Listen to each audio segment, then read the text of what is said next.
Assalamu alaikum. Welcome back.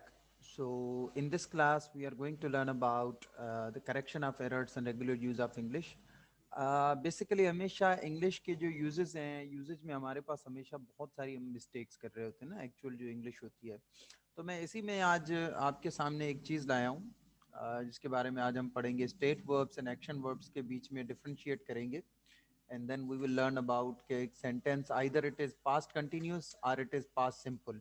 ठीक है, तो उससे पहले अब हमें ये समझना है कि सेंटेंस क्या होता है। ठीक है, तो sentence a group of words which make complete sense is called sentence. ठीक है, लफ्जों के मजमूए को सेंटेंस कहा जाता है। फिर हमारे पास सेंटेंस के टाइप्स हैं, पॉजिटिव सेंटेंस है, नेगेटिव सेंटेंस है, इंट्रोगेटिव सेंटेंस है, and then we have interrogative and negative sentence. Get to the next slide.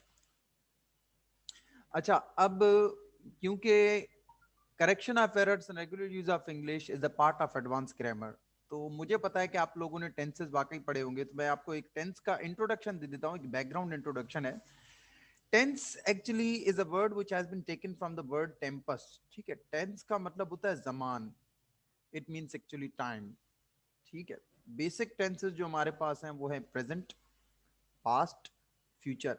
ये तीन जो टेंसेस हैं ये हमारे पास बेसिक टेंसेस हैं, और इन्हीं तीन की बेसिस पे जो है कि आगे 12 टेंसेस बनाए जाते हैं। Sorry for that. अब हमारे पास स्क्रीन पे पास्ट कंटिन्यूस टेंस है, a tense which shows past time but be continued is called past continuous tense, यानी कि ऐसा जमान जो कि गुजरा हुआ वक्त दिखाए मगर जारी हो, तो उसे पास्ट कंटिन्यूस टेंस कहा जाता है। अब इसके हेल्पिंग वर्ब है, हमारे पास वाज है, हमारे पास वर है, ये हेल्पिंग वर्ब्स हैं। अब यहाँ पे मैंने आपके सामने फॉर्मूला बना दिया, फॉर्मूला फॉर पॉजिटिव सेंटेंस। अब पॉजिटिव सेंटेंस को बनाने का एक फॉर्मूला है, जैसा कि सब्जेक्ट है एंड देन हेल्पिंग वर्ब्स हैं। सब्जेक्ट होता है डूअर ऑफ एन एक्शन, यानी कि किसी काम का करने वाला। तो अगर कोई भी काम हो रहा हो तो उसमें काम का करने वाला जो होता है वो सब्जेक्ट कहलाया जाता है। And then we have was verb, helping verb होते हैं। फिर वर्ब की जो है कि यूजुअली तीन फॉर्म होती हैं, first form, second form and third form. और जो इंक फॉर्म होती है उसे अक्सर फोर्थ फॉर्म भी कहा जाता है। उसके बाद ऑब्जेक्ट है। Verb is an action word. ठीक है, इस चीज को आपने ध्यान में रखना है। अब एग्जाम्पल है, I was going to school, यानी कि मैं स्कूल जा रहा था। I was going to school. तो अब यहाँ पे काम का करने वाला कौन है? मैं हूँ, आई।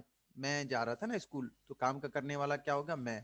फिर उसके बाद इसमें काम क्या है? जाना, गो। तो हमारे पास आई जो है सब्जेक्ट बन जाता है, वॉज वर हेल्पिंग वर्ब का आ जाता है, गोइंग जो है कि हमारा वर्ब आ जाता है, टू स्कूल जो होता है ऑब्जेक्ट होता है। अब यहाँ पे one of the common mistakes जो हमेशा हम करते हैं वो ये होती है कि स्कूल जो है, स्कूल कॉमन नाउन है, तो जो एस जो बिगिनिंग वाला लेता है वो हमेशा छोटी एबीसी में होता है, लोअर केस। यानी कि अगर यहाँ जो स्कूल लिखा हुआ है, मैं यहाँ पे अगर बड़ी एबीसी में स्कूल कर दूंगा, एस जो है कि बड़ी एबीसी में एस डाल दूंगा, तो ये गलत हो जाएगा, क्योंकि कॉमन नाउन हमेशा लोअर केस लेता है। So correct is this like this, school छोटी एबीसी में मैंने एस डाल दिया है। इनकरेक्ट वे ये है कि मैं यहाँ पे स्कूल में बड़ी एबीसी का एस लगा दूं। ठीक है, मैं स्कूल जा रहा था। And now we have past simple tense है। पास्ट सिंपल टेंस में वो जमान जो सेम वही डेफिनेशन है, tense which shows past time but be simple is called past simple tense. एक ऐसा जमान जो कि गुजरा हुआ वक्त दिखाए मगर सादा हो, उसे पास्ट सिंपल टेंस कहा जाता है। इसका हेल्पिंग वर्ब है डिड। डिड जो है कि सब सब्जेक्ट्स के साथ लगता है as compare to past continuous. Past continuous में हमारा वाज जो है आई, वी, यू, दे, इस तरह कोई यूज होता है। ठीक है, और इसी तरह वर जो है, वाज हमारा जो है कि सिर्फ आई और ही, शी, इट, नेम, यानी कि ओनली सिंगुलर्स के साथ यूज होता है। ठीक है, आई के साथ यूज होगा, ही के साथ यूज होगा, शी के साथ यूज होगा, and then a singular name के साथ वॉज यूज होगा। वाइल वर जो है यू के साथ यूज होगा, दे के साथ यूज होगा, एंड प्लूरल नेम्स के साथ वर यूज होगा। ठीक है, सब्जेक्ट सपोज कर ले Ali, Ali was going to school. अगर यहाँ आई की जगह अली आ जाता, Ali was going to school, Ali जो है कि सिंगुलर है, so that's why it takes was.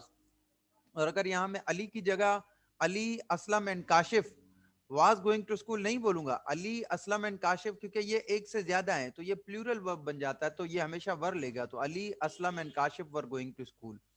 तो इसी तरह यहाँ पे डिड जो है कि इसमें कोई कंडीशंस नहीं है, डिड जो है कि सबके साथ यूज हो जाएगा। हमारा फार्मूला है subject plus verb second form plus object.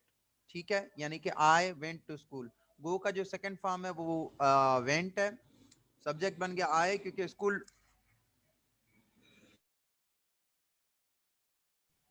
क्योंकि स्कूल जो है कि मैं गया, ठीक है, आई वेंट टू स्कूल, मैं स्कूल गया।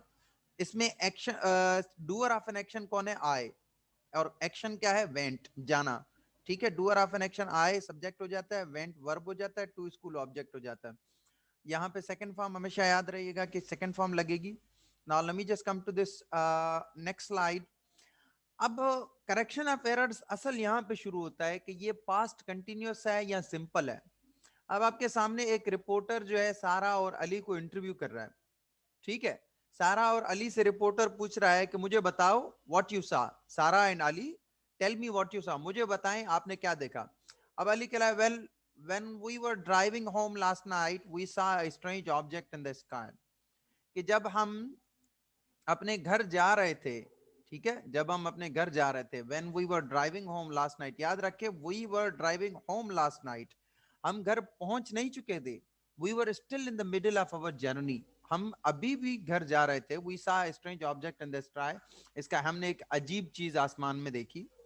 सारा कहती है as we were coming down the hill into town. अब यहाँ पे भी वही वाली बात आ जाती है कि as we were coming down, हम नीचे आ रहे थे, so we were still in the middle of the thing, हम नीचे आ रहे थे, coming down the hill into town, हम हिल से, चोटी से शहर की तरफ आ रहे थे नीचे। It just suddenly appeared in front of us, ये हमारे सामने अचानक से जाहिर हो गई, ठीक है।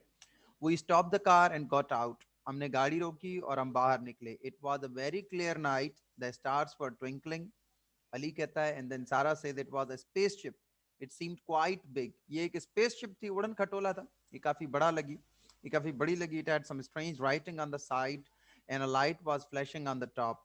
As we were watching it, हम इसे जैसे ही देख रहे थे, it suddenly flew away and disappeared, हम इसे जैसे ही देख रहे थे, अच्छा we were watching, so we were in the middle of the thing, हम देख रहे थे, हम अभी भी इसको देख रहे थे। इट सडनली फ्लू अवे, ये अचानक से उड़ गई, एंड डिसअपीयर्ड, और गायब हो गई, ठीक है।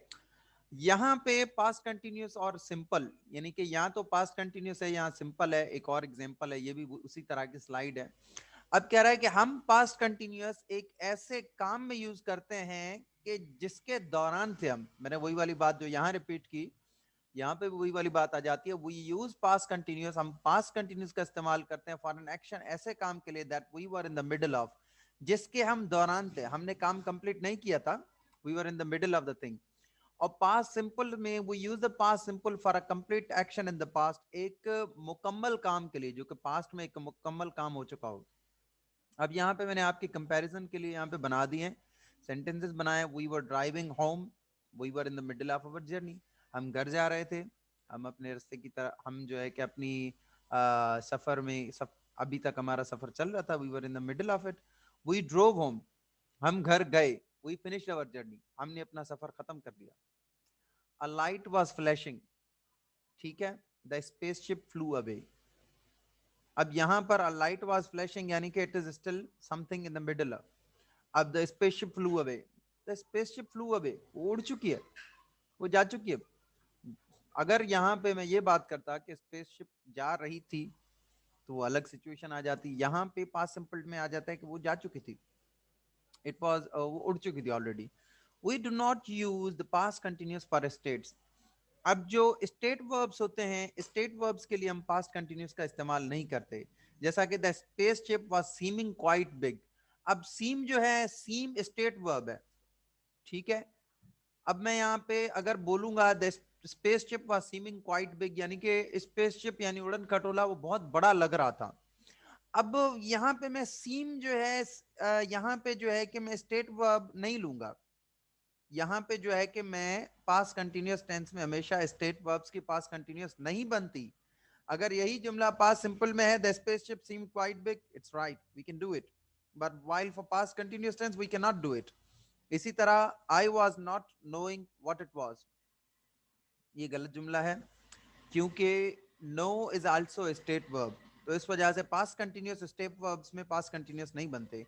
सो I didn't know what it was, यहाँ पास्ट सिंपल टेंस में आप देख सकते हैं, I didn't know what it was, मुझे नहीं पता था कि ये क्या था, ठीक है। अब नाउ इन दिस स्लाइड मैं आपको ये समझाने की कोशिश करूंगा कि स्टेट वर्ब और एक्शन वर्ब में फर्क क्या है। State means something staying the same, ठीक है। An action means something happening.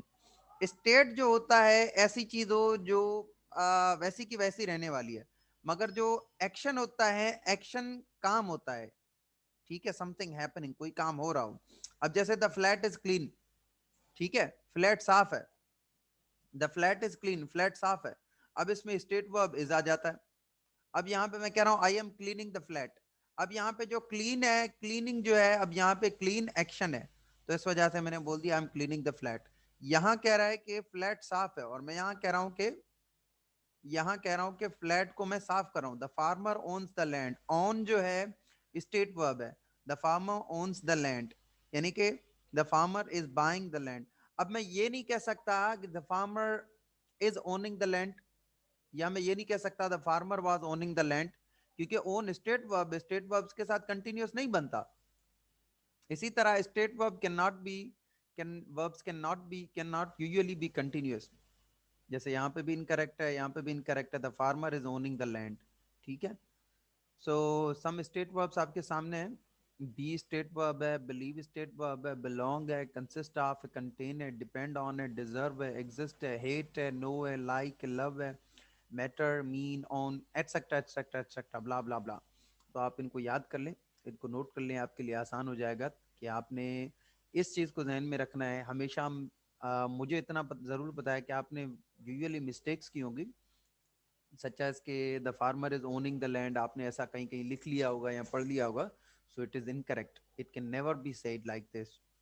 और अब मैं इसके साथ साथ एक और चीज़ मुझे याद आ गई है, जब अगर नेवर की बात हो रही है तो मैं नेवर के साथ आपको एक और चीज़ बता देता हूँ। दैट इज़, हम हमेशा नेवर और एवर का यूज़ करते हैं। तो नेवर और एवर का यूज़ कुछ इस तरह से भी होता है कि लाइक सपोज कि मैं अगर, sorry, I think I have some problems. Alright, let me just take this text box. अच्छा, एक होता है एवर और एक होता है नेवर, ठीक है। अब अगर मैं किसी से कोई क्वेश्चन करता हूँ, have you ever been to Chicago, ठीक है, मैं किसी से क्वेश्चन कर रहा हूँ have you ever been to Chicago, यानी कि क्या आप कभी शिकागो गए। तो अगर इसका जवाब आ जाता है कि yes, sorry, no, I have not ever been to Chicago, या मैं अगर यही वाला सेंटेंस इस तरह से लिख लूँ, no, I haven't ever been to Chicago, ठीक है। तो ये तरीका वैसे जनरली देखा जाए तो सेंटेंस तो बिल्कुल करेक्ट है ग्रामेटिकली, क्योंकि हैव आ गया, हैव नॉट बन जाता है।